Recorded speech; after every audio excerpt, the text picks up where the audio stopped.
responsibility to protect the integrity of the marketplace. And for years, Donald Trump engaged in deceptive business practices and tremendous fraud.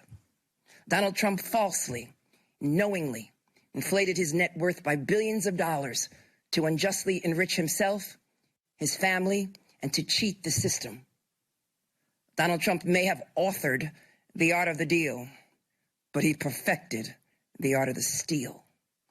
This long-running fraud was intentional, egregious, illegal, and he did all of this with the help of the other defendants, his 2 adult sons and senior executives at the Trump Organization.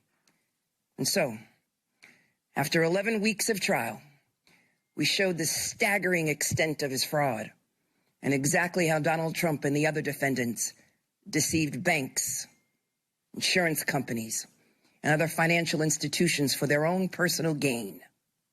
We proved just how much Donald Trump, his family, and his company unjustly benefited from his fraud.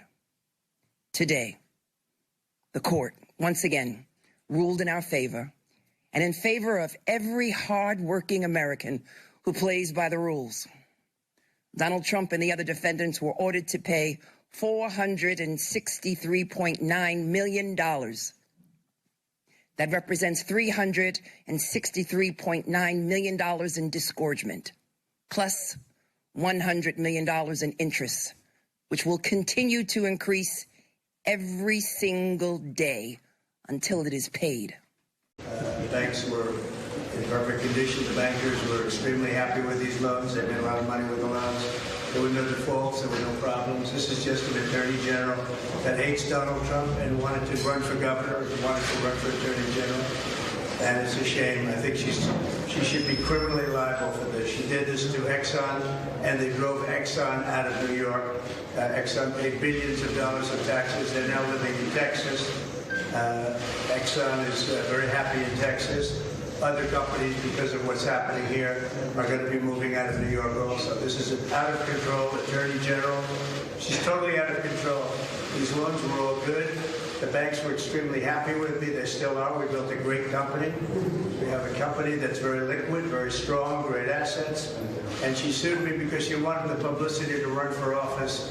They find nothing wrong. And I think if anybody was being fair about it, and I'm not sure you can even hear me because they don't allow microphones over here, which is a little ridiculous. But if anybody's fair about it, you see, this is a case that should have never been brought, and I think we should be entitled to damages. Over a month deep into the biggest waste of New York taxpayer dollars I've ever seen. President Trump's statement of financial condition was so undervalued. But Letitia James, as you've seen, will show up when it's a press day. I said it yesterday on the news. She hasn't been here for days, but you know when she's going to come? When the main event's here, and that is Trump. She piggybacked on Trump to get into office. She didn't do it well enough to be a governor. She was a failed gubernatorial candidate. And now she's working on her politics again. She shows up, sits in the back when she should be doing real work because the city of New York has fallen apart.